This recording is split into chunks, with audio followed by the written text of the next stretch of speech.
What's happening, everybody? TK here, TK and Drinks, and we've got our first line in the mobile mead making video series that I'm going to be doing.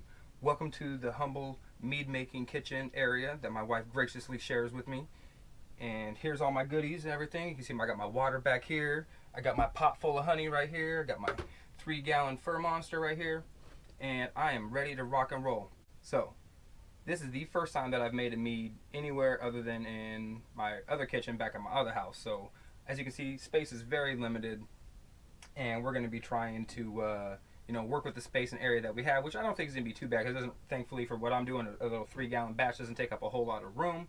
But I am in a motor home. We are traveling around. This is going to be bumping and shaking and jiving while we're driving and everything like that. So, I guess I just want to let everybody know, this is how you make a mead. And if I can make a mead like this in the most adverse of situations, you can certainly make a mead at home in your nice, stable environment. So, click a like, click a follow, click a sub. Appreciate all that stuff. And here we go. So, first thing that we're going to be doing is assessing and making sure that we got all of our ingredients and everything that we need, all our tools, supplies, and all that stuff ready to go. First thing, obviously, you're going to need honey. We've got 10 pounds, well, just shy of 10 pounds because we had a little accident with some cats and a plastic bag, and we're just going to leave it at that. But we did have a 10-pound bag of this Monkeypod Blossom Honey that I was so graciously, we didn't know. We bought that. We weren't given that. That we so graciously paid for. We'll be starting off with 10 pounds of this Monkeypod Blossom Honey that we so graciously paid for from Mr. Sean Darrell Harris over there at Wokalei Honey Farms, and I believe he's on the Big Island in Hawaii. So we've got 10 pounds of honey. I'm going to be doing it for 3 gallons, so that's about 3 1/3 pounds roughly, minus a little bit of loss here and there, so about 3 pounds a gallon that we're going to be doing. So we're going to be aiming at a sweet mead with this because that's pretty much how I've been doing it so far, but we're going to see maybe when it's done fermenting, see how far it gets down. Maybe I won't decide to back sweeten it. We'll see how it tastes as we go along. But we've got our honey. Second thing we're going to need, yeast. Got to have the yeasty boys. We're hanging out with the K116 crew today. They're going to be doing work for us, putting in the hours. So we much appreciate those guys. Got a little bit of Fermaid-o, measured out about just over 7.5 grams of that. Fermaid-o there, just so we can keep those yeasty boys all fed and keep their tummies full, because that honey certainly doesn't have all the nutrients that they need. And as we all know, raisins aren't nutrients. Anybody out there pitching raisins as nutrients, cut their videos out of your life because they're doing you a disservice and they're pretty much suspect as fuck. Also, obviously we need our fermenter. Got to have some sanitation spray. Make sure we can sterilize everything so we don't get any infections or any cross-contaminations. We've got our bung with our airlock for the fermenter. Got our graduated cylinder here so we can take our readings with our hydrometer, which is right here. And of course, as you just saw, our impromptu wine thief, AKA the turkey baster. So anybody out there who doesn't have a wine thief like me, because those things are, I guess they're not really overly expensive and they're kind of cool looking, but if you don't have one, turkey baster will work in a pinch. And then, of course, the last thing that we're going to need is water. You can see behind me, I've got several bottles of this Niagara water. Now, I had learned from Michael Jordan up there in the Wyoming, Colorado area. I did an interview with him if you want to go back and watch that. He's been making mead it's been in his family for generations, quite literally, the generational mead maker. And based on the mineral and pH level and contents of the water and everything like that, some of the best water you could use, again, for all those layouts would be some Dasani water. I was not able to scoop up Dasani water, so I'm just using a basic drinking water, and I'm hoping that it's going to turn out. I'm imagining the water isn't going to play that big of a difference, but it very well may. So I highly suggest not using your tap water, because who knows what your city, municipality, unless you're on well water that you've had tested or something like that. But if you're on city water or something like that, I highly recommend not doing that. RO water isn't the best. I do know people that use distilled water. I've heard that's also not the best as well, because you do like a little bit of mineral content and stuff in there to help, just bring some flavor to the water and help balance out all those other attributes. So definitely get yourself some decent water, nothing out of the tap, and like I said, unless you're all tested up and good to go. So back here, we've got going on, I heated up some water. The yeast packet says about 100 degrees plus or minus. It says about 98 degrees. We should be getting that too. I did overheat that just a pinch. We're still at about 120 and it's coming down rather quickly. But we're going to be putting our yeasty boys in that as soon as it gets cool enough. And we'll throw in a pinch of the Fermaid-o to help get that started as well, because I don't have any like Go Firm or anything that's supposed to be thrown in at pitch, but we're just gonna roll with what we got here. So I guess while that's cooling down, oh, and of course my trusty funnel for funneling all said honey into the tank. So let's go ahead and start sanitizing and sterilizing all our goodies, because that does take a little bit for that to all come together. So that back there. Now I'm going to sanitize every surface that I'm pretty sure I think honey's going to come into contact with. If a surface may come in contact with it, I'm going to clean it. You can never be too careful when it comes to sanitizing your surfaces, because anything that's suspect or anything that's sideways like that could certainly contribute to something funky down the line. You have to forgive the shaking camera. I got a dog that's shaking. I got a dog that's wagging his tail. I got kids running ruckus, and it's in a motorhome, so you get what you get. But what you don't get is funky infections when you sanitize your products. So do you do?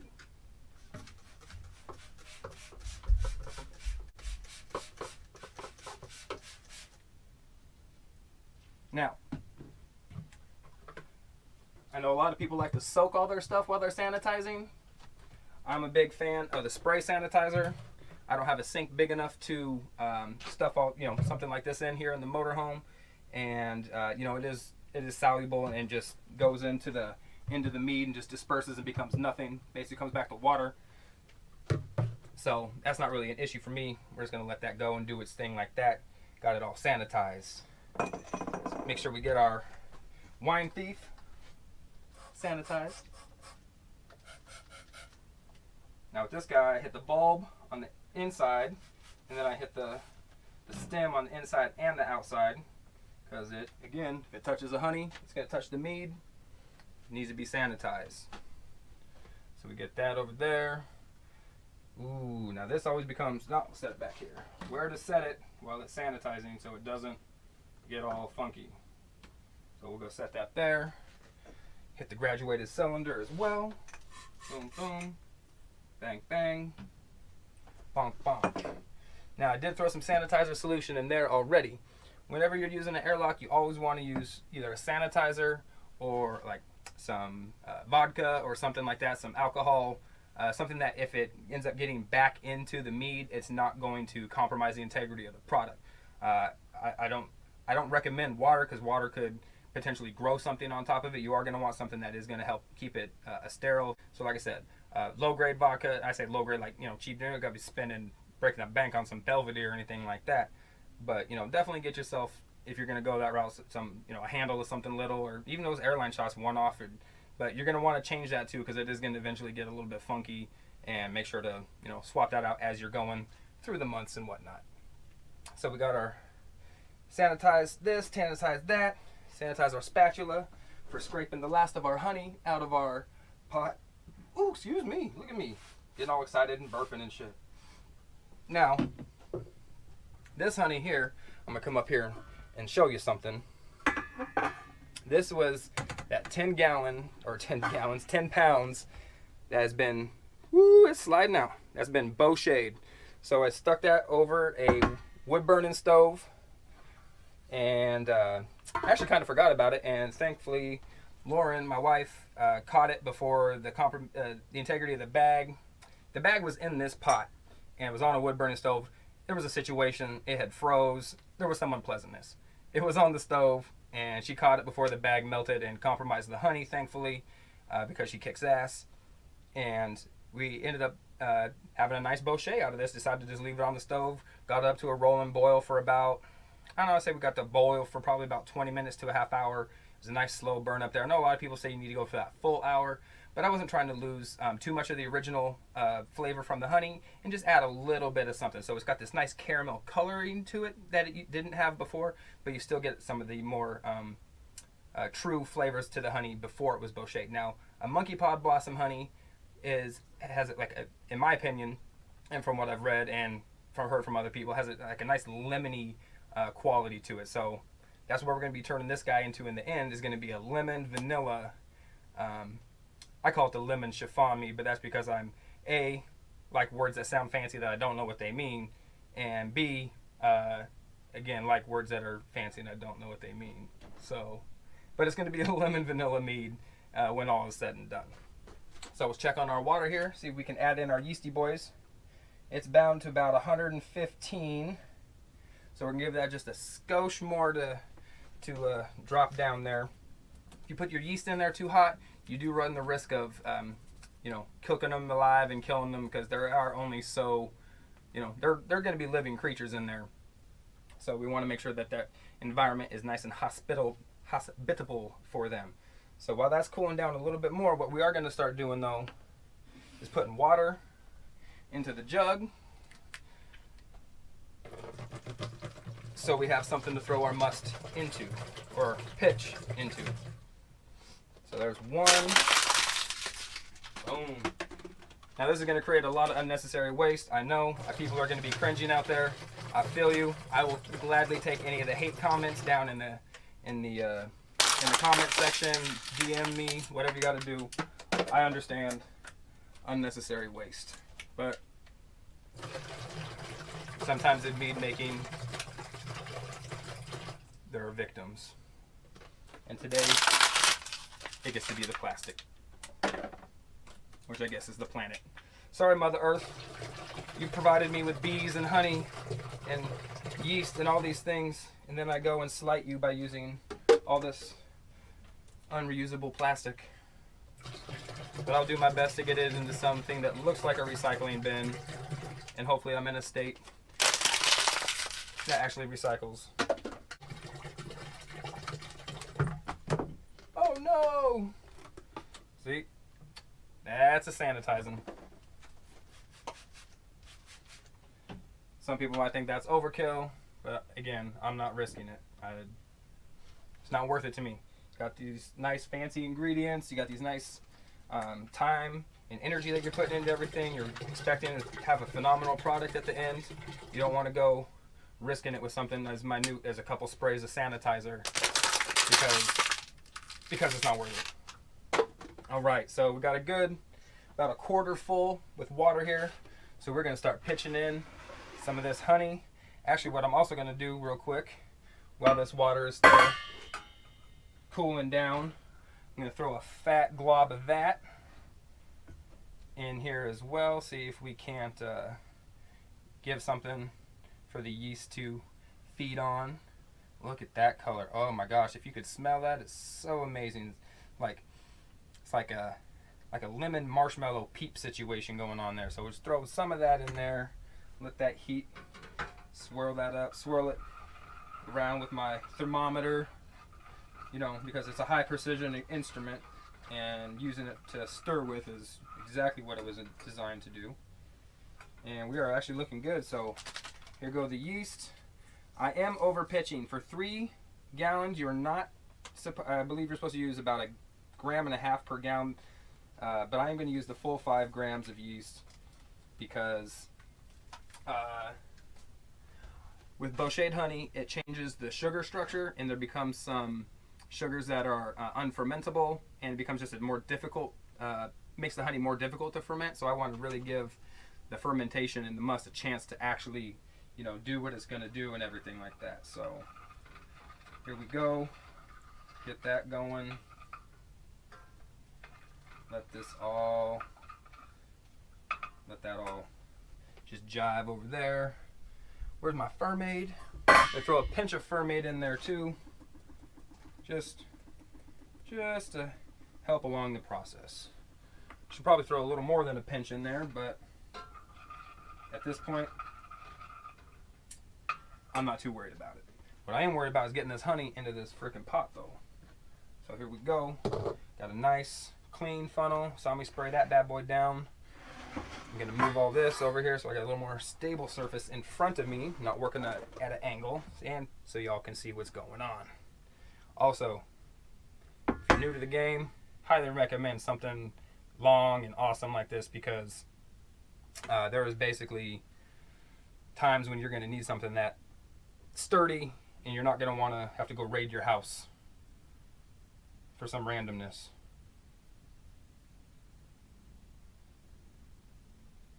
And now comes the long, arduous process of feeding honey through a funnel, which is okay because we've got 20 minutes to wait.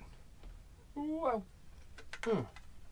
Got 20 minutes to wait while our must gets up. So let's go ahead and set that timer while I'm at that.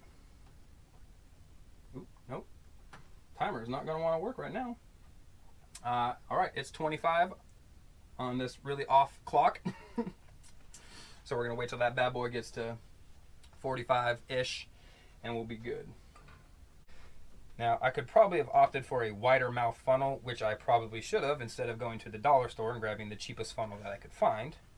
But it is working for what it is, and we're going to just let it go. Now, I probably should have warmed up these water bottles a little bit, because this water is going to be room temperature, and it's going to cause that honey to basically not mix and emulsify with the water, and it's probably going to create like a kind of non-homogeneous blend right now initially. Means we're going to have to shake the shit out of this to get it going. One of the things I also forgot to mention, if you are using something with a bung on it like this, water check this stuff first.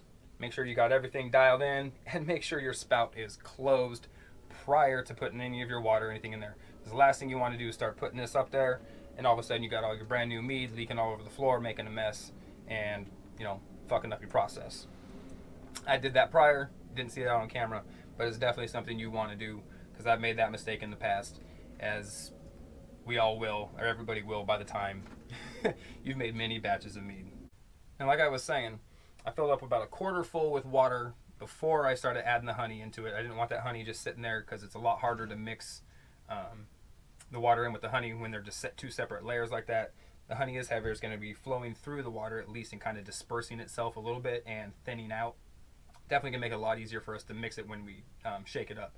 If we just put that honey all in there on the bottom, man, you can still get it done, but you're going to have a much tougher time on your hands. Also, I don't want to fill it too full of water initially, because when we add all that honey in, we don't want to have, basically we want to be able to throw our must in and all of our honey in, and then fill up the rest with water to make sure that we don't overfill or underfill, and we get it right to where we need to be, because you don't want too much headroom. It's not that big of a deal during fermentation, because you're going to have all that CO2 coming off of there as the yeast are doing their thing. But you definitely do, the best idea is to just have as little headroom as possible, an appropriate amount of headroom. So that's why we're doing that way with the water and everything. All right, and as you can see, I've opted to remove the funnel, and I'm just going to be pouring straight from the pot here, because this is going to be significantly easier. And I'm lazy and impatient.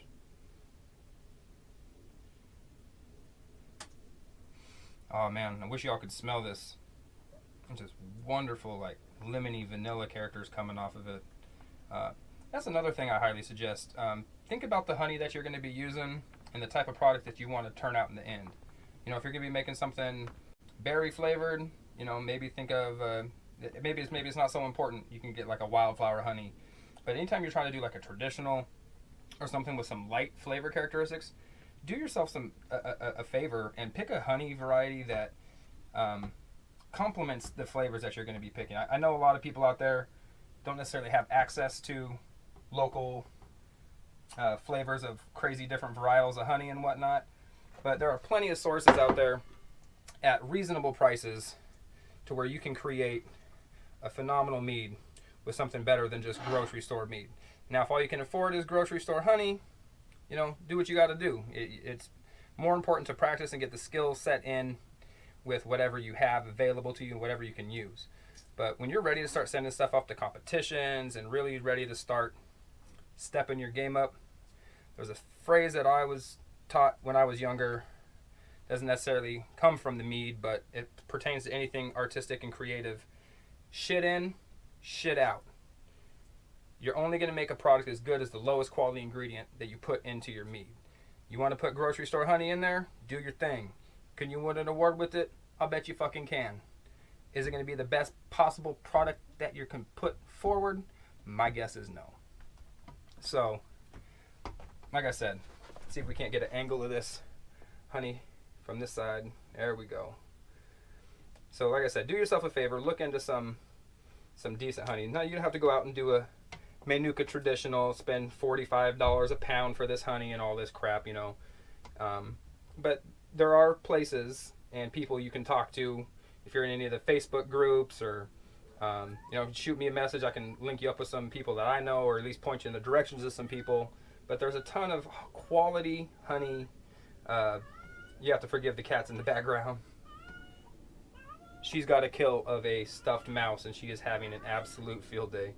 But there are plenty of honey providers out there that make or produce, their bees produce phenomenal products. They collect it, and these guys are just deserving of every bit of your money as the grocery store cats are. Like I said, I'd rather support somebody who's a family farm or something like that, and unfortunately not everybody has access to fantastic quality local honey. So I say do your best, search around, you know, and I like to try to encourage people to shop locally, but sometimes you just got to go bite the bullet and buy online. But you are going to get some phenomenal products, and you can still support small business. You know, you pick and choose your battles. Support small business, yes, not necessarily local, but it's still small, and these are still family businesses and stuff like that. So definitely give those guys your money versus the grocery store giants if you can. So that is pretty much that whole pot of honey there. You can see that. I don't know if I want to bother to scrape the rest of that out. I mean, I will, just because I got a couple minutes left. Yeah. So I think that's about all Angela Lansbury wrote. That's a wrap on that pot. And I'll tell you what, Mama Bear is going to be glad to have her cookware back, because I kind of propagated it. Well, she propagated it to me. I guess proliferated.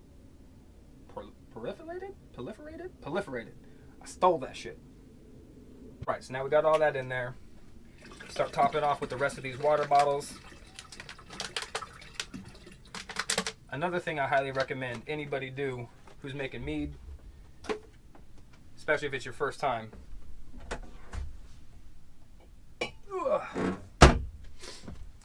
Get yourself one of these fish tank thermometers. They're super cheap. Most brew stores have them. You just slap it right on the outside of your carboy or your fermenter or whatever like that. So you'll have a pretty good idea of what the temperature is, because a lot of these yeasts have optimal operating ranges and stuff like that. You know, I know yeast can't read. They don't know what they're supposed to do, and you know how much alcohol they're supposed to give, but they do like a certain temperature range. And if you can try to keep it there as close to their nominal as possible, that's your highest. It gives you a highest probability of having a successful fermentation. So my wife has caught the Ziggy cat. If y'all want to see her tail, it is absolutely adorable. I don't know if you can see that little cat butt in the shot there, but me. This is my. Ooh, watch out, Zigs. This is my cat Ziggy. She's being creepy because she's on camera, but look at her little tail. It's so cute. It goes zigzags and zigs this way and then back this way and curls around. And it only moves a little bit when she wiggles it. And it's absolutely adorable. But she makes this adorable little chirping sound whenever she catches her fake little mouse. Like she caught herself a little animal kill. And it's adorable. So as you can see, I got all my water bottles in there. I'm just up to the shoulder here about. And I believe I have a bottle, at least one bottle, maybe two in the must. We're about 2 minutes away here from that as well. So I'll top that off in there. And you know what? Maybe I'll even pour that through this funnel, see if I can't get that last little bit of whatever in there. Nah, you know, I'm going to skip that. I don't want to risk losing any extra yeasty boys or anything like that in there. So this is not a Kveik yeast, so I should probably not be front loading all these nutrients in there now that I think about it. So I'm actually, well, we're finishing that up. Gonna doctor this down a little bit and do a staggered nutrition.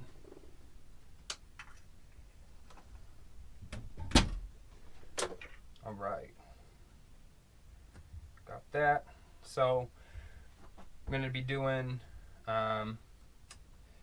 says 1.5 grams per gallon, so that's 5.5 grams split across 4.5 split across 4 days. So I'll just do a gram, a little over 1.25 grams. Perfect. Now we're good to go. Just another minute on that must, and we'll be good to go. Get that all stirred up, prepared. Very yeasty smelling in here. Smells like baking bread over here, and smells like delicious lemon honey over there. So let's hope once the two meet, we shall have a phenomenal product result. So keep this out of the sink for a little bit. Oh yeah, there's lots of honey left in there, so make sure I got all that. All right, here we go. Must the pitch into the must. And there's our honey. Yahoo! And dun dun dun dun. Need a pinch more water. That's why I got this guy right here. Full gallon. And throw. Ooh, almost threw the big guy in there. Throw the little one in. Bam.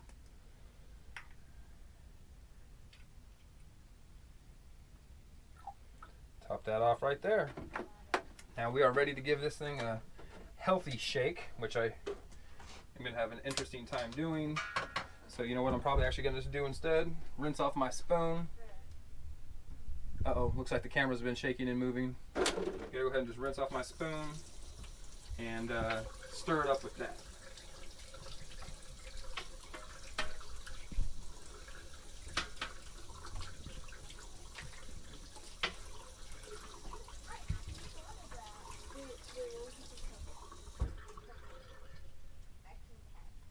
And of course, 1 through 10.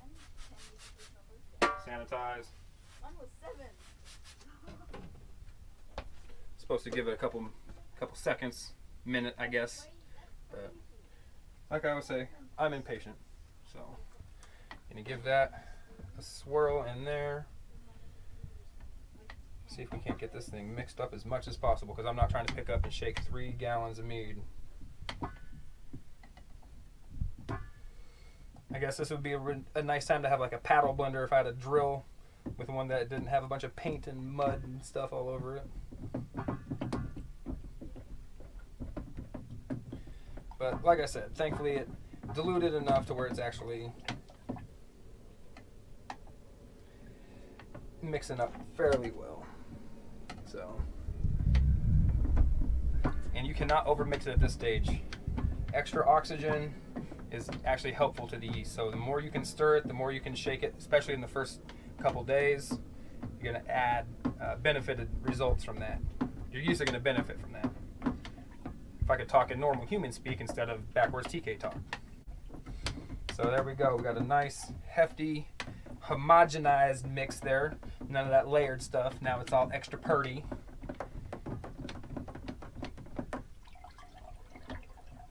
Got a nice volume. Not too much headroom, not too little headroom. And just top it off with a pinch of this as well. Again, just to get it up there where I want it, because I'm persnickety. And there we go. Got 3 gallon Monkeypod Blossom Honey pitched with K116 yeast. Going to be probably sitting right around 60-ish plus degree, between 60 and 65 degrees from what I've been monitoring in my fermentation area. Also, before we're done with all that, and take our hydrometer, or take our wine thief here, and we're going to get a reading for our hydrometer, with our hydrometer, for our records. Good record keeping is also very, very, very important in mead making. Not to say that you can't make mead without it, not to say that you can't make great mead without it. But again, for anybody who's just getting into it, the less variables you have, the more knowledge you have, the more, the more information, the better. What's the old G.I. Joe saying? The more you know. The more you know. Oh no, that was the NBC thing. G.I. Joe was, and now you know, and knowing is half the battle. So the other half of the battle is doing it. So know it and do it. So we know that we need to take our readings, so let's actually just take our readings like we're supposed to. We know we're supposed to write them down, so let's write them down like we're supposed to. Got my hydrometer.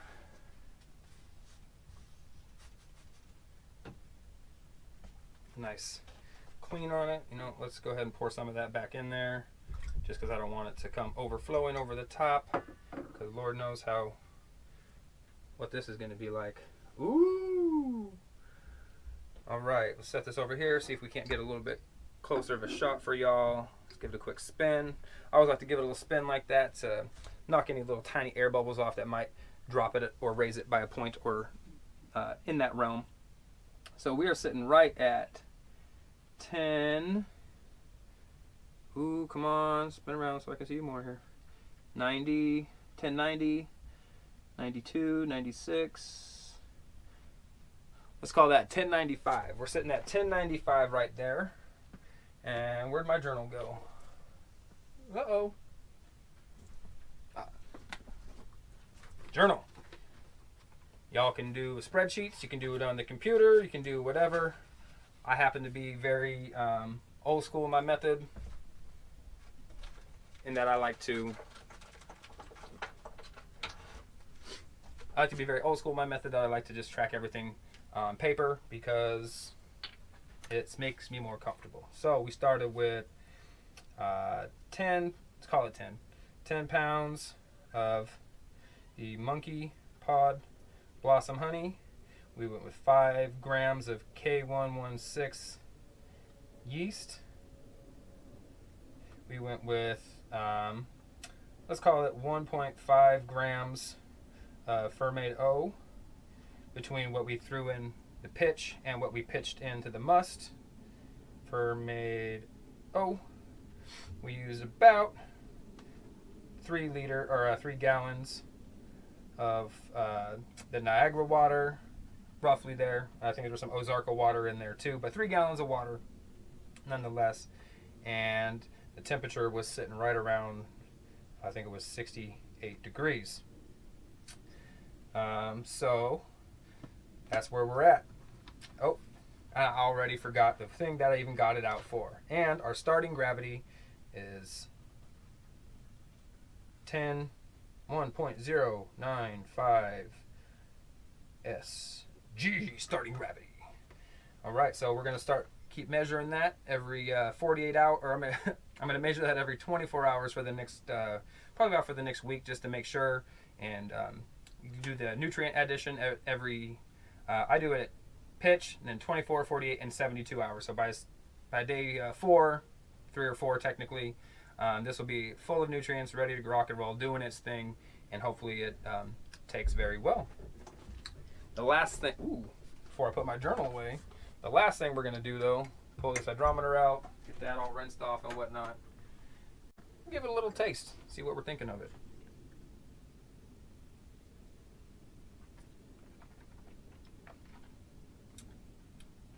Yep, that's honey water. Getting a nice lemony, slight lemony hinty note from the end there. Get that over there. Get the top. Always make sure you've got your seal, your black rubber seal, if you're using one of these fur monsters, because these things are, I guess, notorious. I haven't had the issue, but those things will pop out just all by themselves, and then you'll have an incomplete seal and potentially spill more than anything else, but you could get some air in there that you don't want. Honey. And then last thing, boom, airlock goes in there.